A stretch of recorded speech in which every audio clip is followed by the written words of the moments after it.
Mes frères, laissez-moi vous conduire jusqu'à l'aube de la guerre invisible. Quand le nom d'un ange résonna dans le ciel comme un doux tonnerre, Michel, son nom n'est pas qu'un son. C'est une question qui traverse toutes les cours célestes. Qui est comme Dieu? Chaque fois que sa voix s'élève, cette question transperce les esprits des anges et rappelle à tous qu'aucun trône ne se compare à celui de mon Père. Michel fut élevé à la dignité d'archange, non par vanité, mais parce qu'il incarne l'humilité qui élève. Il conduit des armées de lumière, mais s'agenouille avant de commander. En parcourant les salles de feu pures, il brandit l'épée, non pour se montrer, mais pour protéger le dessein de justice qui soutient toute la création. Même Lucifer, avant sa chute, frissonnait devant la question contenue dans ce nom. L'orgueil trembla face à l'humilité armée de zèle. Michel demeure le gardien d'Israël et le protecteur de ceux qui s'humilient. Quiconque l'invoque trouve secours dans la bataille invisible. Réfléchis donc. Si, au plus haut des cieux, la grandeur se mesure à l'obéissance, que dirons-nous formés de poussière? Grand est celui qui, comme Michel, répète chaque jour « Qui est comme Dieu ?»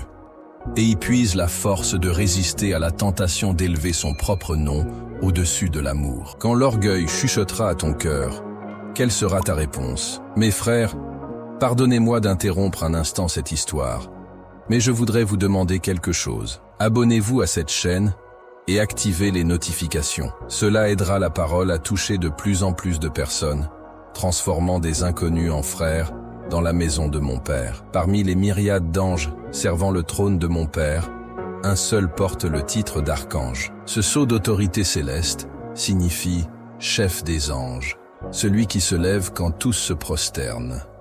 Michel. Dans toute l'écriture, nul autre n'est appelé ainsi. Précision divine, non hasard. Michel incarne la puissance de l'obéissance, la force de la soumission à la justice. Il ne cherche pas sa propre gloire. Sa voix porte l'autorité du ciel, parce que son cœur est aligné sur la volonté de mon Père. Le monde court après titres et honneurs, mais dans le royaume, la vraie grandeur réside dans la fidélité au dessein reçu. Michel ne s'est pas autoproclamé. Il a été reconnu pour son dévouement, sa loyauté, sa promptitude. Alors demande-toi, recherches-tu une position ou un but? Le ciel se lève pour ceux dont le cœur bat à l'unisson avec celui de mon Père. Lorsque l'injustice s'arme et que les ténèbres se croient victorieuses, Michel se lève. Son rôle est action vivante.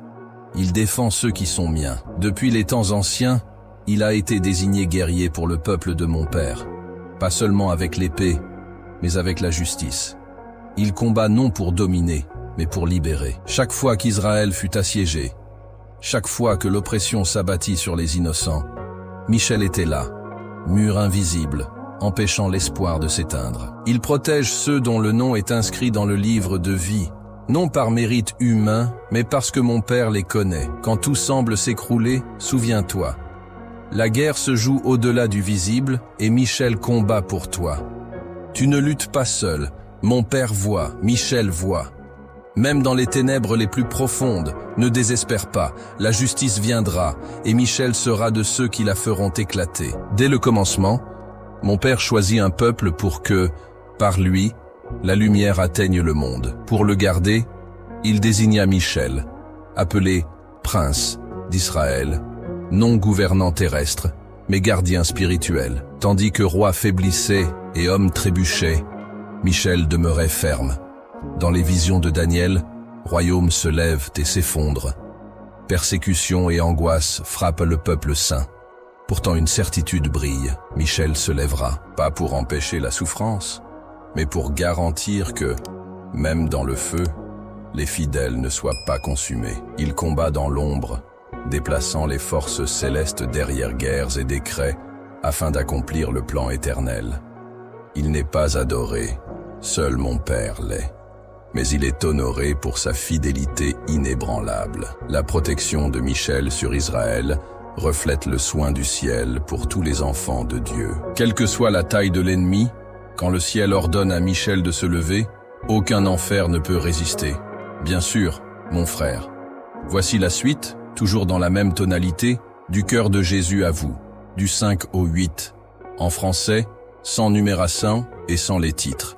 Il y eut un moment, caché aux yeux de la plupart, mais révélée par la sagesse de l'esprit, où Michel affronta Satan, non pas dans une guerre d'épée, mais dans un combat d'autorité. Quand Moïse mourut, son corps devint objet de dispute. L'ennemi, accusateur depuis le commencement, tenta de réclamer ce qui ne lui appartenait pas. Mais Michel ne s'éleva pas. Il ne s'appuya pas sur sa propre force. Il n'accusa même pas, bien qu'il soit le plus puissant des anges. Il se contenta de dire « Que le Seigneur te réprimande ». Voilà la véritable force de Michel. Il sait qui il est, mais surtout, il sait qui est son Seigneur. Moïse était un serviteur imparfait, mais choisi. Et le corps qui avait servi le dessein de mon père ne serait pas livré à la corruption. Michel, fidèle gardien, resta ferme. Et là, dans cette lutte silencieuse, nous apprenons une leçon précieuse.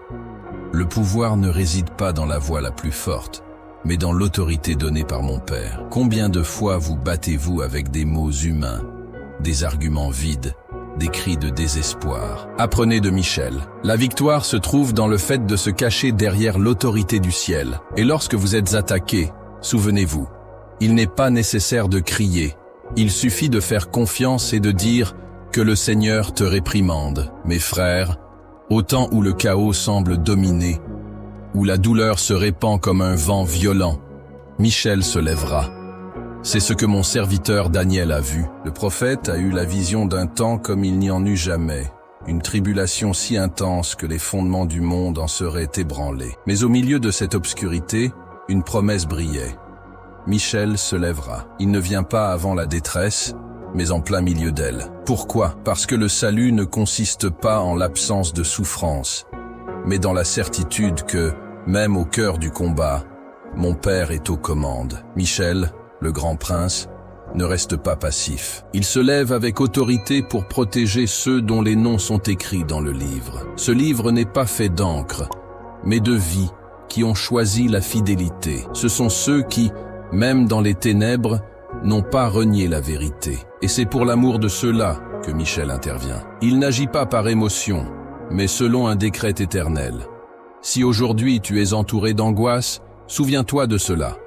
Quand les cieux décrètent la délivrance, même tout l'enfer ne peut l'empêcher. Et Michel, le guerrier de la dernière heure, est déjà debout. La vraie question c'est, l'es-tu aussi? Vous voyez avec les yeux de la chair, mais il y a une guerre au-delà du visible. Ce combat ne se mène pas avec des épées de fer, mais avec des puissances qui influencent nations, destin et cœur. Michel connaît bien ce champ de bataille, car il lutte non seulement contre des ennemis visibles, mais contre des principautés de ténèbres, des forces spirituelles qui opèrent dans le secret. Daniel pria, et mon père répondit. Mais la réponse fut retenue pendant 21 jours. Par qui?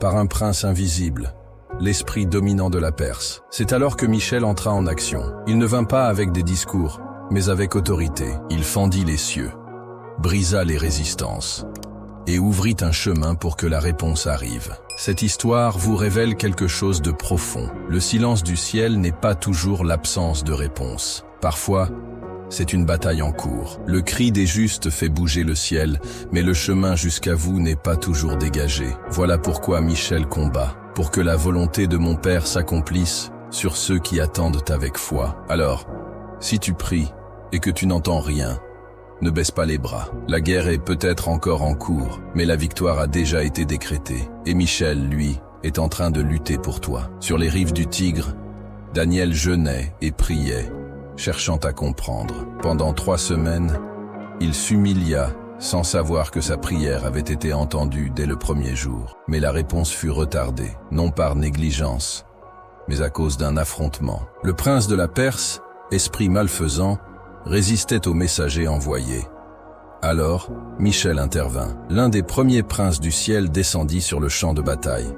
Pas pour discuter, mais pour combattre. Avec sa force, il brisa les chaînes spirituelles, libéra le messager, et la réponse parvint à Daniel. Comprenez bien ceci, il y a des moments où vous priez, et rien ne semble changer. Mais dans l'invisible, une guerre se livre à cause de votre foi. Vous pensez être seul dans vos jeûnes, vos larmes? Mais le ciel est en mouvement. Michel n'apparut pas comme une figure distante. Il entra dans la guerre par amour pour le dessein de mon Père. Et lorsque la foi de Daniel demeura ferme, l'intervention devint inévitable. Il en sera de même pour toi.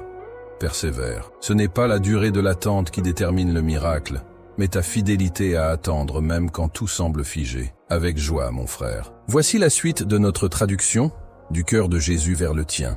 Les passages 9 à 12, toujours en français, et dans un ton de narration chaleureuse, spirituelle et orale. Cette fois-là, le messager était Gabriel, envoyé pour instruire Daniel. Il ne venait pas simplement avec des mots. Il venait avec vision, direction et espérance. Mais il fut stoppé. Oui, même les envoyés du ciel rencontrent des résistances quand ils descendent vers la terre. Et cela, mes frères, devrait ouvrir vos yeux. Tout ce qui vient du ciel est combattu. Gabriel ne put avancer que lorsque Michel arriva. Et regarde bien ce détail.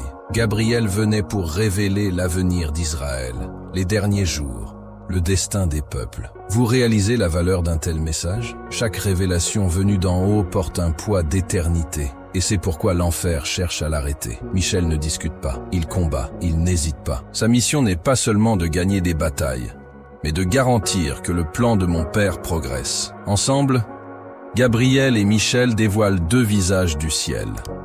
La sagesse qui enseigne et la force qui protège. Et vous, mes frères, c'est pareil. Parfois le ciel vous envoie des réponses, des conseils, des révélations. Mais l'ennemi essaie de les bloquer avec peur, confusion, distraction. Soyez donc attentifs. Ce que vous attendez est peut-être déjà en chemin. Et Michel, encore une fois, est peut-être en train de se battre pour que vous receviez ce que le ciel vous a préparé. Mes frères, croyez-vous que l'histoire de l'humanité a été écrite seulement par des mains humaines? Ne vous y trompez pas.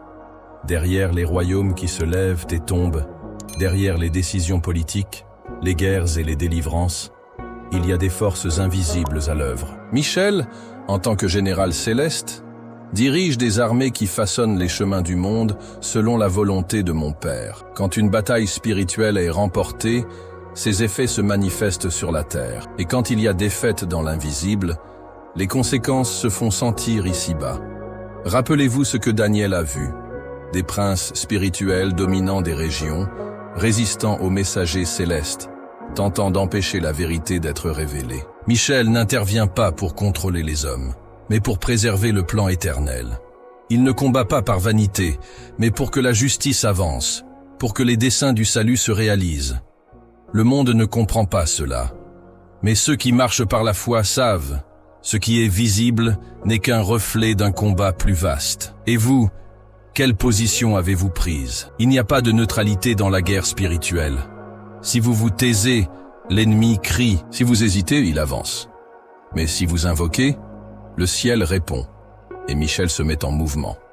Au commencement, lorsque tout est sorti des mains de mon Père, y compris les anges, tout était bon.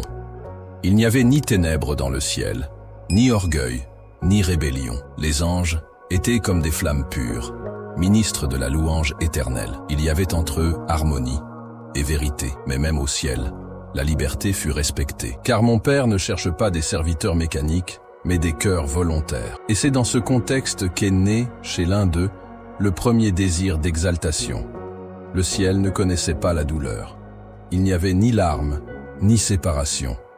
Mais un d'entre eux, charmé par sa propre beauté et son éclat, détourna les yeux de la source de toute lumière. C'est ainsi que la chute commença. Mes frères, cette réalité doit vous faire réfléchir. Même des êtres faits de gloire peuvent tomber lorsqu'ils oublient leur origine. Si cela s'est produit au ciel, que dire de vous ici-bas? Gardez vos cœurs, rappelez-vous toujours d'où vous venez et pour qui vous avez été créés. Et lorsque l'orgueil voudra grandir en vous, répondez avec humilité, comme Michel l'a toujours fait. Lucifer était beau, son apparence scintillait comme les pierres précieuses. Sa sagesse était remarquable, sa position élevée. Il marchait parmi les feux sacrés, et de ses ailes, il couvrait le trône de mon Père. Mais une pensée le corrompit. Je serai comme le Très-Haut. Ah, mes frères, aucun péché ne naît grand. Il commence comme un murmure, une petite ombre. Ainsi en fut-il pour Lucifer. L'éclat qu'il avait reçu devint le miroir de sa vanité. La sagesse, au lieu d'honorer le Créateur, nourrit l'ambition. Et lorsqu'il tenta de s'élever à l'égal de mon Père, il n'y eut plus d'alternative. Il fut rejeté, non parce que le ciel rejette la force, mais parce qu'il ne tolère pas la rébellion. Lucifer ne tomba pas parce qu'il perdit sa puissance, mais parce qu'il perdit sa pureté. Aujourd'hui encore, beaucoup veulent revêtir la lumière qui brillait autrefois sur lui. Ils désirent la gloire sans obéissance, le trône sans la croix. Mais n'oubliez pas, le ciel le plus élevé est réservé aux plus humbles. C'est l'orgueil qui fit tomber Lucifer, et ce sera l'humilité qui relèvera ceux qui tombent. Dans le livre du prophète Ézéchiel, une lamentation est adressée au roi de Tyr. Mais derrière cet homme se révèle une figure spirituelle plus grande. C'est Lucifer, décrit comme plein de sagesse et parfait en beauté. Il était dans l'Éden parmi les pierres précieuses, orné depuis le jour de sa création. Mais la perfection fit place à la corruption. La beauté se transforma en orgueil. La sagesse devint ruse. Son cœur s'éleva à cause de son éclat. Il a profané les cieux non par l'épée, mais par la pensée. L'éclat qui devait glorifier le Créateur s'est retourné contre lui.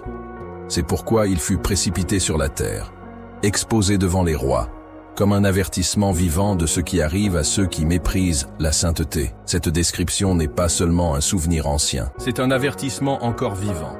Car le même esprit qui s'est glissé dans le cœur de Lucifer tente aujourd'hui de se faufiler dans les cœurs des hommes. Vanité, soif de pouvoir, mépris de la vérité.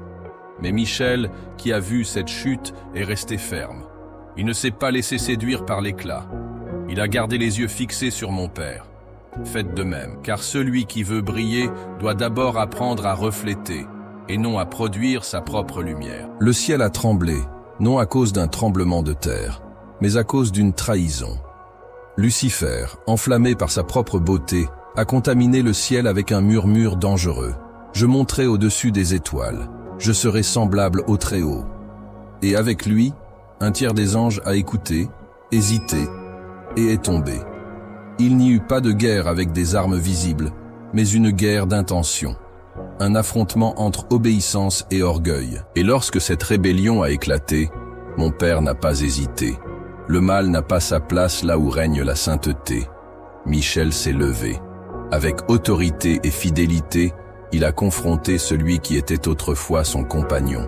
Pas par colère, mais par justice. Le conflit était inévitable. Le ciel, qui auparavant résonnait de louanges, a vu sa première bataille. Et lorsque la poussière spirituelle de la révolte est retombée, que restait-il? Lucifer, désormais appelé Satan, et ses partisans furent expulsés. Le ciel fut purifié, mais la terre est devenue le nouveau champ de bataille. Réfléchissez bien.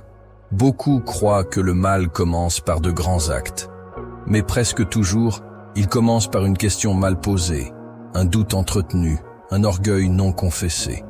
Ne laissez pas en vous ce qui l'a fait tomber.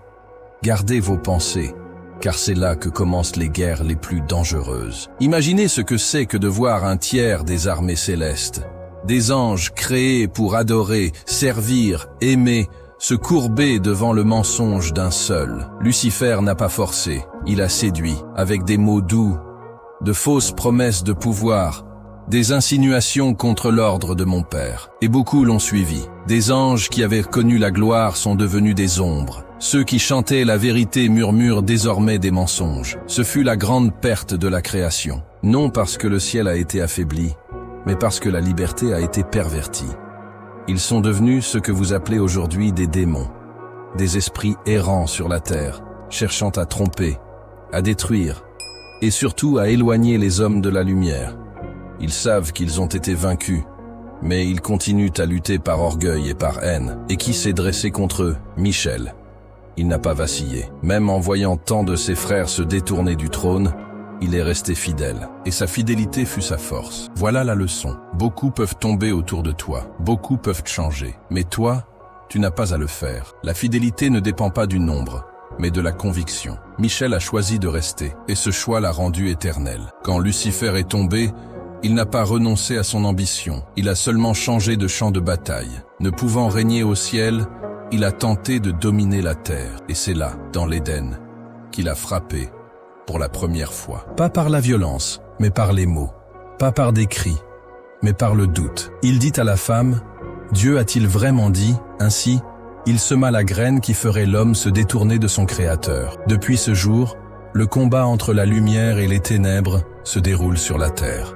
Chaque génération affronte ses propres guerres, et dans chacune d'elles, Michel et les siens sont en position. Vous ne les voyez pas, mais ils sont là, empêchant l'effondrement, protégeant les justes, arrêtant la progression du mal lorsque la prière des fidèles monte comme un encens. Mais sachez ceci, cette guerre a une fin, et son lieu est déjà déterminé, l'Armagédon. Là, Michel se lèvera une fois encore, non plus dans l'ombre, mais en chef visible d'une armée invincible. Et le mal ne sera pas seulement vaincu en principe, mais complètement éradiqué. Jusque-là, vous devez choisir votre camp, car même au cœur des ténèbres, mon Père n'a jamais laissé la terre sans lumière. Et souvent, cette lumière brille avec des ailes de feu, sous le commandement de Michel. Je vous demande pardon à nouveau, mais si vous pouvez vous abonner à notre chaîne, cela nous aidera vraiment à grandir et à toucher encore plus de personnes. Mais maintenant, revenons à notre histoire. Très bien, mon frère. Voici les traductions des passages suivants, du 17 au 20. Toujours dans le même esprit, avec fidélité au ton de Jésus parlant avec tendresse, force et clarté. Souvent, mes frères, les anges sont appelés étoiles, et ce n'est pas un hasard. Les étoiles brillent dans l'immensité obscure, guident dans les nuits sans direction. Les anges sont ainsi messagers, protecteurs, combattants. Lucifer était appelé étoile du matin. Mais sa lumière a été dévoyée. Ce qui devait briller pour glorifier mon Père a cherché à éclipser les autres. Sa chute fut si profonde qu'il entraîna avec lui d'autres étoiles, c'est-à-dire d'autres anges. L'Écriture montre cela pour que vous compreniez. Toutes les étoiles ne brillent pas d'une lumière authentique. Certaines brillent par orgueil, d'autres par tromperie. Et il y a celles qui, après avoir été rejetées du ciel, errent aujourd'hui dans les ténèbres. Mais Michel et les siens demeurent des étoiles fidèles. Ils ne vacillent pas, ne s'éteignent pas. Ils brillent en reflétant la gloire de mon Père. En temps de ténèbres, ce sont eux qui éclairent le chemin des justes. Et toi, cher frère, chère sœur, cherches-tu la vraie lumière, ou te laisses-tu guider par des éclats trompeurs qui promettent sans jamais tenir? Rappelle-toi, certaines étoiles conduisent au ciel, d'autres sont tombées. Apprends à discerner et fais confiance à celui qui n'a jamais perdu sa lumière, Michel, le fidèle entre les anges. La terre, mes frères, est devenue le lieu où l'éternité affronte le temps. C'est ici, entre la poussière et le souffle de vie, que le conflit des cieux a pris une nouvelle forme. L'ennemi, chassé des hauteurs, a trouvé parmi les hommes un terrain fertile pour semer doute, orgueil et rébellion. Mais même ici, mon Père n'a pas laissé le monde à la merci du chaos. Michel et ses armées restent en alerte. Ils ne font pas qu'observer.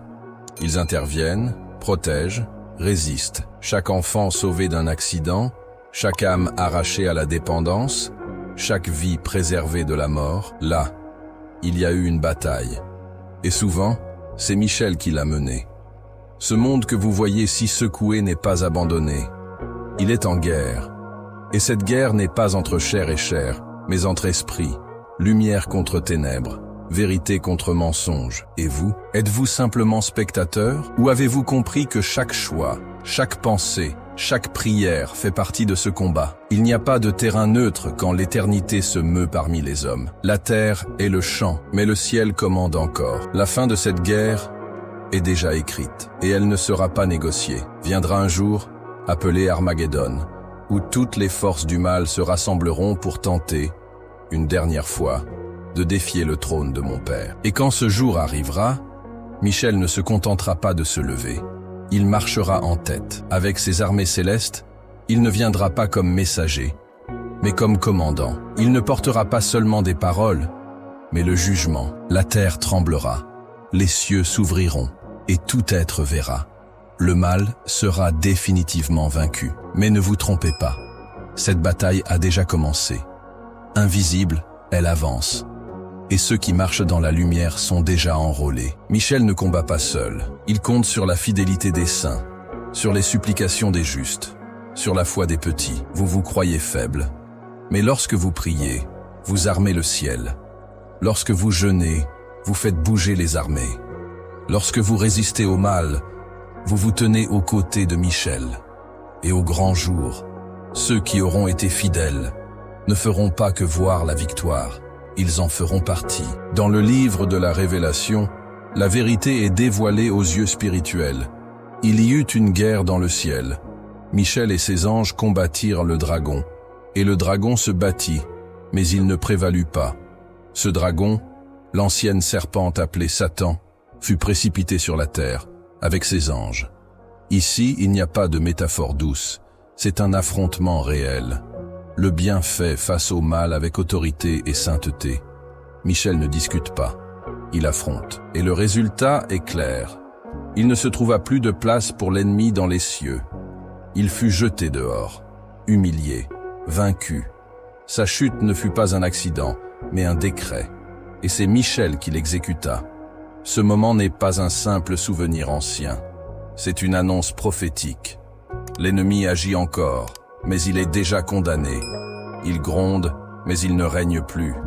Il accuse, mais il a perdu son droit. Et toi, mon frère, ma sœur, crains-tu encore le rugissement du vaincu, ou marches-tu déjà avec la confiance de celui qui sait que Michel combat à ses côtés et que la victoire est assurée par le décret du ciel? Satan, autrefois étoile du matin, est désormais le grand accusateur, précipité comme l'éclair sur la terre. Sa chute fut retentissante, mais sa fureur encore plus grande, car il sait que le temps lui est compté. Alors il attaque avec rage, trompe avec ruse, frappe avec désespoir. Mais même sa présence ici est une preuve de sa défaite. Il ne règne pas, il a été expulsé.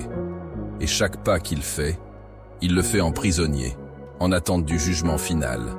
C'est Michel qui l'a jeté dehors, et il ne l'a pas fait seul. Michel s'est tenu debout avec les anges fidèles, avec l'autorité que mon père lui avait donnée. Encore une fois, nous apprenons, la victoire ne dépend pas du nombre, mais de la fidélité. Aujourd'hui, il erre encore, cherchant à détruire ce qu'il peut. Mais le sang de l'agneau, le témoignage des saints et l'épée des anges sont toujours actifs. Et tout comme Michel l'a chassé du ciel, il sera aussi ôté de la terre. Qu'est-ce que cela signifie pour vous? Que l'ennemi peut être présent, mais il n'est pas éternel. La victoire appartient à la lumière, et la lumière ne sera jamais éteinte par les ténèbres, car l'obscurité a déjà été jugée et a perdu. Vous me demandez, si Satan a été vaincu, pourquoi agit-il encore? Pourquoi continue-t-il à tromper, blesser, détruire? Mes frères, la réponse se trouve dans le cœur de mon Père, dans sa patience.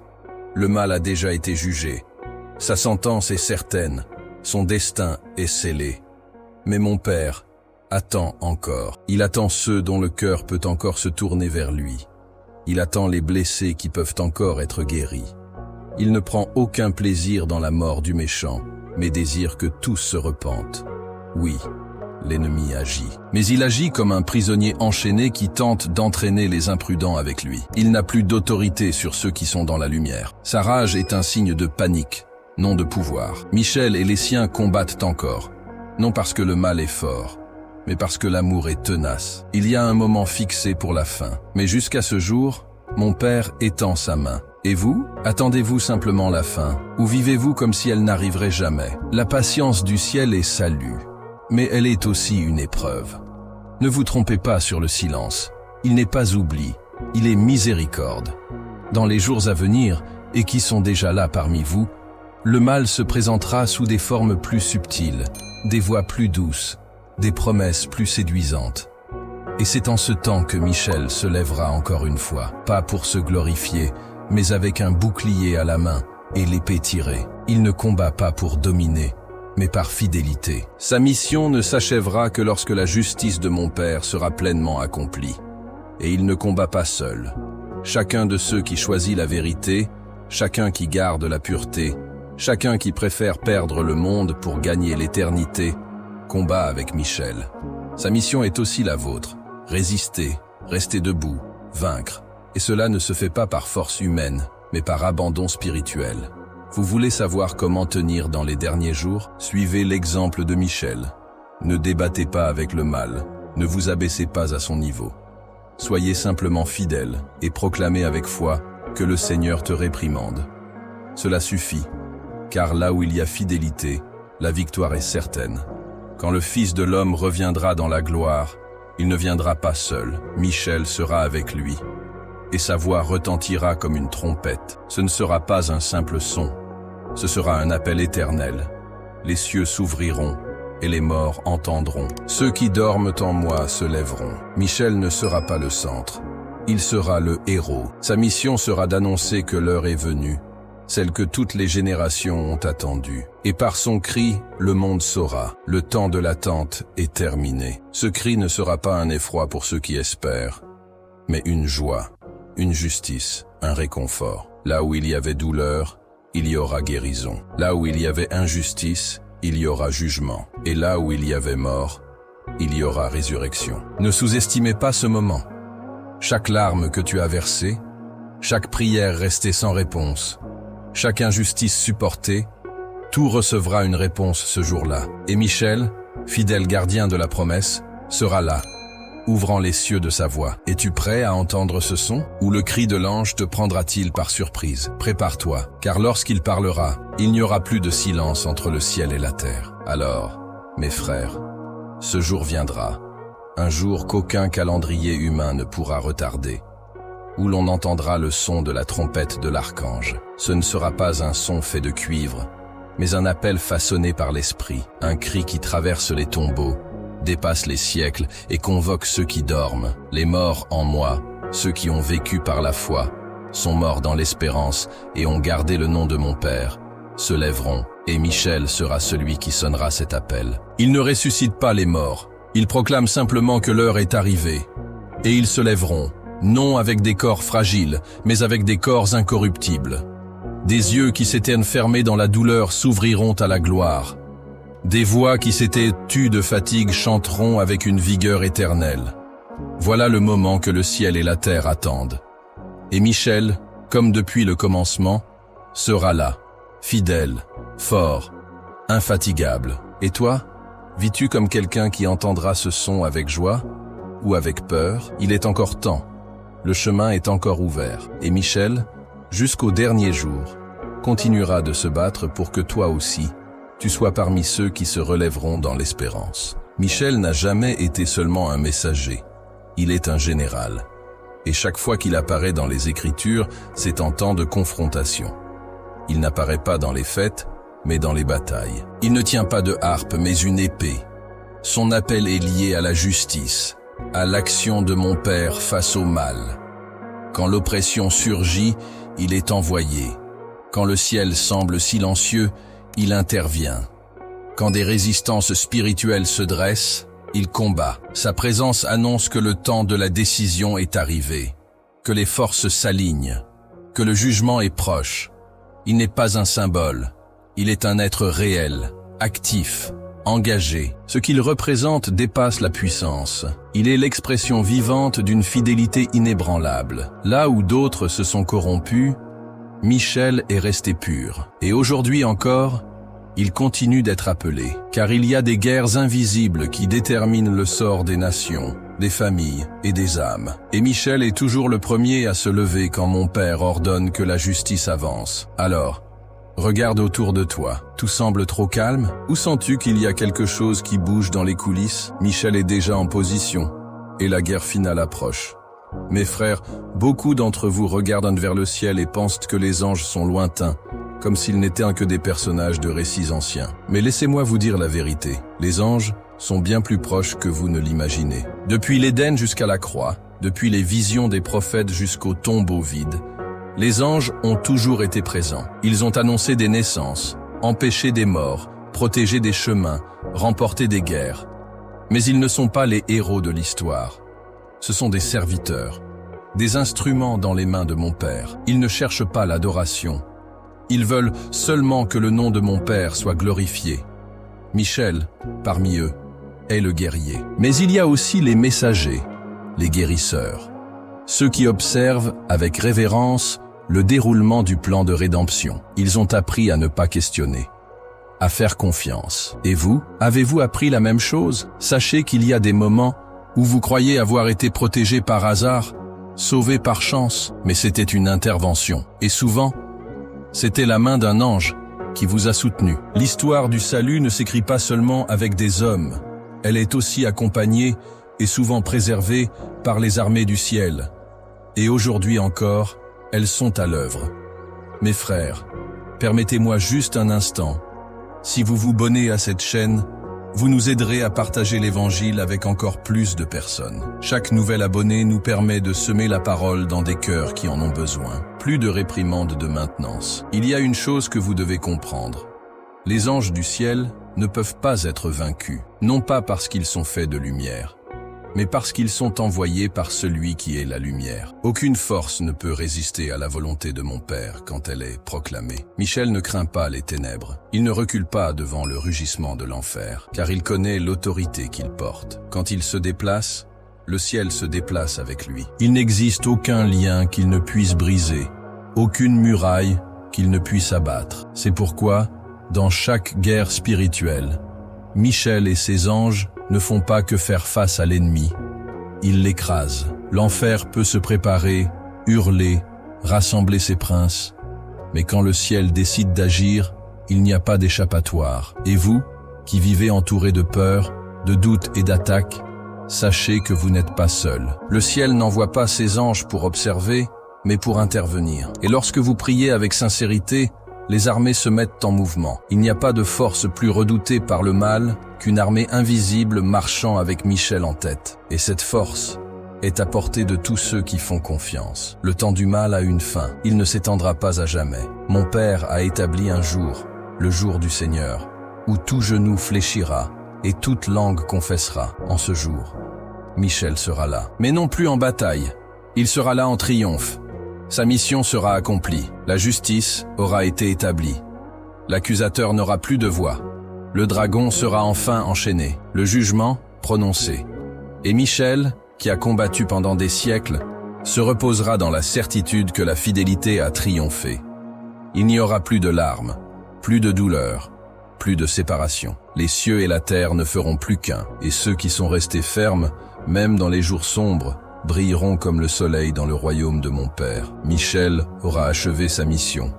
Mais vous aurez encore un choix, car ce jour n'est pas encore arrivé. Et la question qui résonnera à la fin ne sera pas « As-tu été fort ?» mais « As-tu été fidèle ?» Car, comme Michel l'a enseigné, la force du ciel ne se mesure pas aux muscles, mais à l'obéissance. Et cela, personne ne peut vous l'enlever. Mes frères, maintenant que vous avez tout entendu, laissez-moi vous dire avec clarté et amour, le temps est proche. Michel n'est plus seulement une figure du passé, il est en alerte. Le ciel ne dort pas, les armées sont en position. Les trompettes sont prêtes à retentir, et ceux qui aiment la vérité sentiront bientôt l'éternité frémir tout près. Durant tout ce chemin, vous avez vu Michel, fidèle entre les anges, guerrier du royaume, serviteur du Très-Haut. Vous l'avez vu combattre pour Israël, protéger les fidèles, résister à l'ennemi, garder les promesses, annoncer le retour du Fils de l'homme et préparer le jour où toute injustice prendra fin. Mais maintenant, ne le regardez plus seulement lui. Regardez-vous, êtes-vous prêts pour ce qui vient? Vos vies reflètent-elles l'obéissance que Michel a gardée, même quand la rébellion éclata dans le ciel? Ou avez-vous cédé à l'orgueil qui a fait chuter Lucifer et tant d'autres? La guerre finale ne sera pas remportée par la force humaine, ni par les mots, ni par les titres. Elle sera remportée par ceux qui restent du bon côté, même quand tout semble perdu. Michel n'a pas été fort, parce qu'il avait du pouvoir. Il a été fort, parce qu'il est resté loyal au trône, même quand le ciel s'est fendu. Et aujourd'hui, le trône attend encore ceux qui choisiront la lumière, dans un monde qui aime l'ombre. Vous avez été appelés à quelque chose de plus grand, pas pour survivre, mais pour régner avec l'agneau. Et celui qui règne avec l'agneau combat aux côtés de Michel. Le mal sera vaincu, c'est certain. Mais la question qui continue de résonner, et que vous seuls pouvez répondre, c'est celle-ci. Quand Michel se lèvera, serez-vous debout avec lui? Car admirer le guerrier ne suffit pas. Il faut choisir le bon camp, aujourd'hui, maintenant. Et alors, mes frères, qu'allez-vous choisir? Père Guintard a au ChatGPT. Mes frères, si vous êtes restés jusqu'à la fin et que vous avez profité de ce moment que nous avons partagé ensemble, je vais vous demander encore une fois de nous aider à grandir et à atteindre plus de personnes. Abonnez-vous à cette chaîne, partagez cette vidéo avec vos amis et vos proches. Diffusez du contenu de qualité autour de vous. Cela ne fera pas seulement du bien à votre cœur, mais aussi à chaque personne que ce message pourra toucher. Je vous souhaite une journée pleine de paix, que mon Père bénisse et prenne soin de chacun de vous. Et n'oubliez pas, nous nous retrouverons très bientôt pour un nouveau moment de partage et de connaissance ici sur cette chaîne.